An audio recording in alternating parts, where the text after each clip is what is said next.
Hi, and welcome back to the Save It for Parts channel, where today we're looking at a really cool product from DNT Optics. Now, I have played around with thermal cameras in the past, but this is the first time I've gotten my hands on a thermal scope for hunting.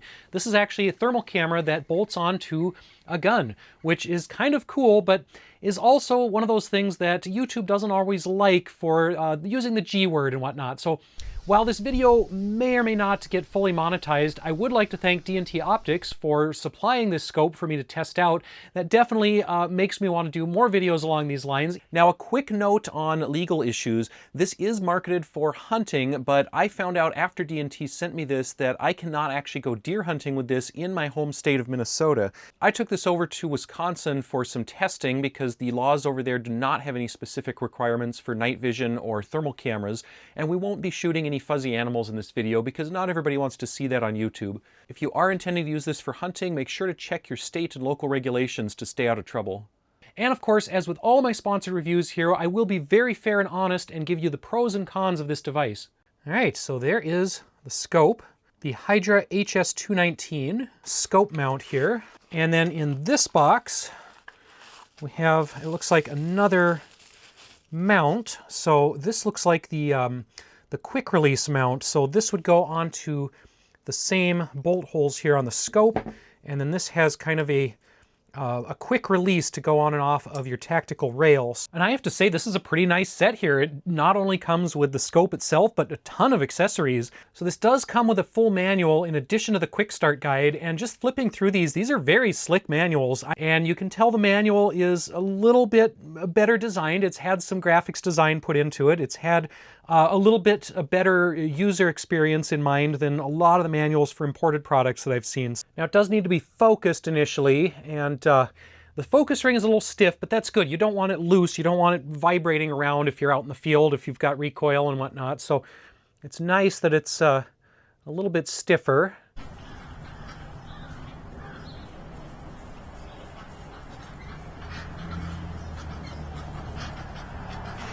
And then in front here, this is another focus. This actually focuses the thermal image. So this ring focuses the screen, so it focuses what your eye sees.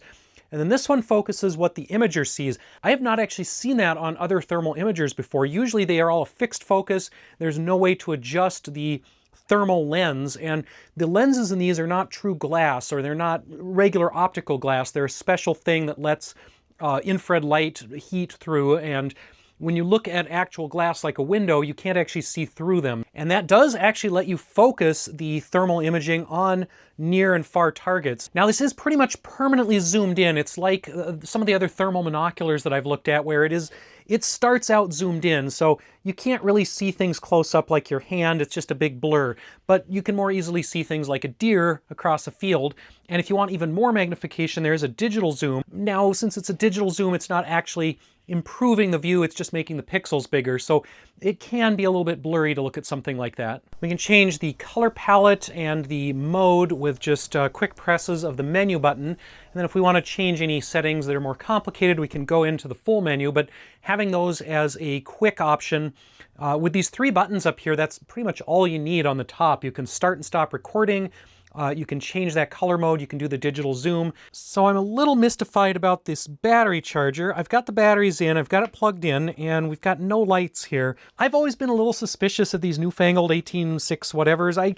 I really prefer just good old-fashioned AA's, but I know this is the newfangled thing that all the kids are using these days. Real batteries have a little nub on one end so you can tell what's positive, even in the dark. On these, if you're fumbling around in the dark trying to replace this in your thermal camera at night or even a flashlight, there's no way to tell which end is which. Now, when I plug it in, the power indicator knows there's a USB port plugged in, but the manual says you can't charge it from USB-C. I dug around the house until I found a USB charger that will charge this, so I guess the one in my office just isn't powerful enough. We have some technical specs here. Again, I'm working with the HS219 on the left, so it's about a 256 by 192 pixel sensor. It will do 50 frames per second, which is nice. I think that's higher than a lot of the other thermal cameras I've looked at that will only do like 15 frames per second or maybe 20. In addition to the regular color palette changes that you get with other thermal scopes, this also has some enhanced image modes that you can get to by double-clicking the menu button. So you've got things like natural look, you've got enhanced looks, you've got highlights, basically different ways to bring out different aspects of a thermal target. And this actually works really well for things like small birds, which can be problematic to see with other thermal cameras. It really is very easy to cycle through all these modes while using this as a spotting scope. So if you see some kind of animal, or if you see a bird or something you want to check out, you can quickly change the color palette to bring out exactly what you're looking for. Again, I really like the two focusing systems here. So you can focus both the actual image for nearby stuff if you see a rabbit or a squirrel nearby, and you can focus it out for farther away stuff, like I just saw a bird over there. There are a bunch of other neat features with this, like a picture-in-picture setting where you can get a zoomed-in view up in the corner of your screen or up at the top of your screen. And it also has a built-in accelerometer, which shows you your angle of tilt off to the left and right, and then also your angle that you're aiming up and down. So that's kind of cool if you're not aware of how you're pointing the scope or a rifle. That tells you right in there what kind of offset you might have. The video recording is really easy. It's just that one-click video button, and you can also set up recoil-activated video where it kind of pre-records a few seconds before a shot and then after a shot. So if you're sitting around waiting for the perfect shot with this and don't want to be recording video the whole time, you can set it up so it only records when the gun fires. And this is rated for recoil up to 50 caliber, so that's pretty nice. This won't be damaged by a large caliber rifle. It's also waterproof, so if you're out in the rain, you don't have to worry about water getting into it or it being damaged from high moisture environments. Now, I've been using the super resolution mode, which uses a little AI algorithm right on board here to upscale the image quality. I mentioned earlier when you do digital zoom, it kind of just blows up the pixels and it doesn't really give you a real life zoom, but on here, that's not as much of a big deal. Honestly, these zoomed in pictures, you can still tell they're a digital zoom, but they look pretty decent and you can still use them to potentially identify birds or other wildlife. One very minor complaint about this thing, and it's not actually about the main unit, it's about this carrying bag it came with. I've noticed the bag just gets dust on everything, so yeah, there's a lot of dust all over the eyepiece and the screen of this thing after I keep it in the bag. So again, not a problem with the actual device, but yeah, maybe run your bag through the laundry once before you actually use it to hold your scope. Otherwise, you're going to have dust all over the lenses and the screen. Since this is a thermal camera, it will work in complete darkness without even a moon or starlight, any artificial illumination. It's hard to test it here because I'm in the city and we have a lot of ambient light pollution around, but we will try to test it in an even darker environment than this. All right, so the DNT scope is great for scouting, it's great for finding deer and other wildlife in the woods, but how is it for actually shooting? And to stand in for warm-blooded mammals, I have a couple heat sources. I have some MRE heaters, and I have some of these hand warmers. So these should do a nice analog of a hot target downrange. I'm also going to see how easy is this to set up at the range because I have not yet put on the clamps. I have not put it onto a rifle yet. All right, we had to take the other sights off of this rifle to get this thing in place, but not actually that hard, even out here in the field. Yeah, not bad. The eye relief on this is pretty good, so I could even probably mount this a little farther forward. And yeah, really nice sight picture. I'm loving this thing already.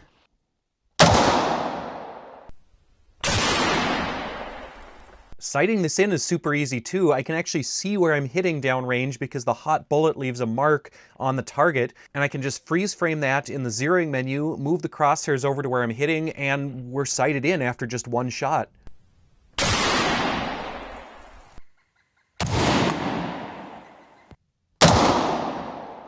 It definitely handles the recoil. It works just fine. Nothing is shut down, but I want to try the recoil activated video and see will it automatically save a video while I'm shooting.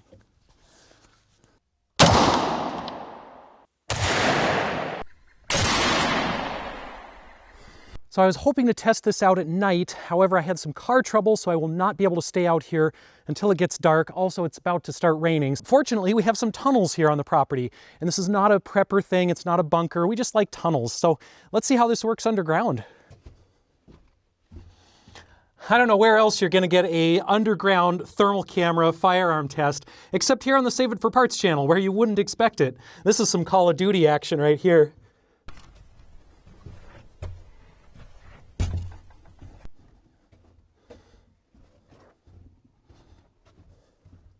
So I have to say the scope here is a little inconvenient underground because it is a minimum 2x zoom, so I'm seeing a little too far down the tunnel. Also, the walls are a similar temperature. I think if you had a warm target in here, it would absolutely stand out. The tunnels are all kind of 50 degrees year-round, so all the surfaces are the same temperature, the air is the same temperature, but if you had anything in here that you were looking for on a thermal scope, it would work great. And then a thermal scope combined with a light, yeah, that would be a pretty good tunnel loadout. All right, I would love to test this some more out here, but I think it's actually trying to snow now, so we're gonna wrap this up and go back home to look at a couple more features. So I've played around with a couple different mounting positions for this scope, and there definitely are some that are a little bit more or less comfortable. And the scope mount actually goes both ways. So you can definitely have the base more forward like this, and then you just have to rotate the lens cap so it flips up properly. Or you can have it mounted back like I had before.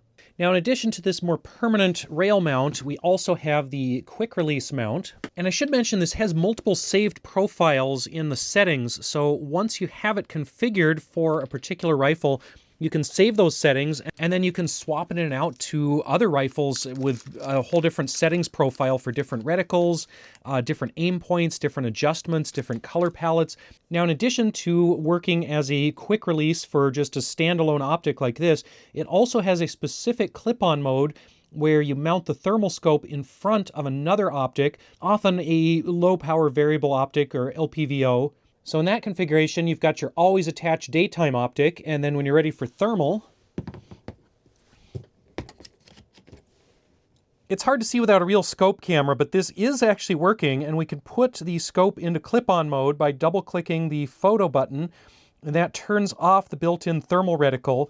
And then we can actually adjust a few other things, and it is working. And yes, this configuration looks a little silly, but it works just fine. I think we could use this for hunting.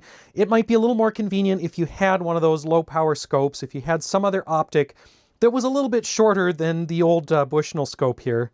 And again, when you want to go back to scope only, you just pop this back off.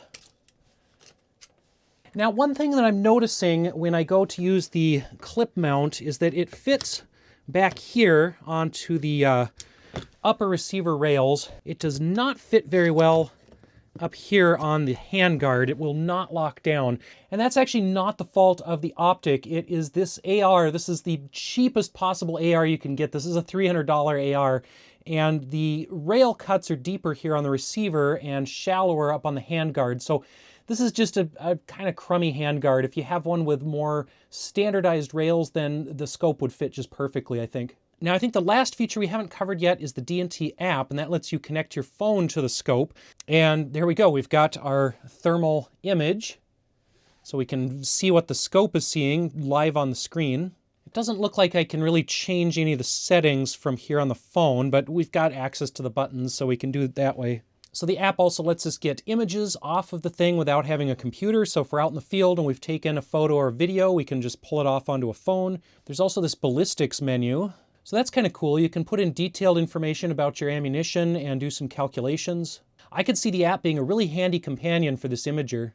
Now, one thing I did notice while using this scope outside on a cold November day, the buttons were a little bit tricky to use with very cold fingers. It's like I couldn't quite tell what I was pushing, if it was a short push or long push or double push. And that's more of my fingers. If I had gloves on, if I had a little more dexterity, that would help.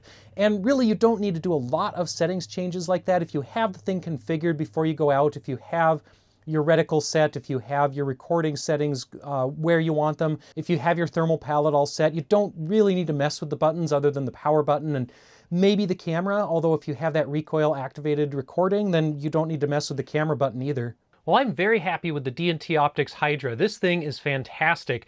I remember 20 or so years ago when thermal cameras were first coming out, one of the first things I did with a borrowed, very expensive thermal camera was go out in the woods and find a deer. I wasn't hunting at the time, but I thought to myself, this is a fantastic way to find game out in the woods, not only at night when you can't see the animals, but even during the day when you're trying to find a brown animal in brown trees on a brown hillside in the fall.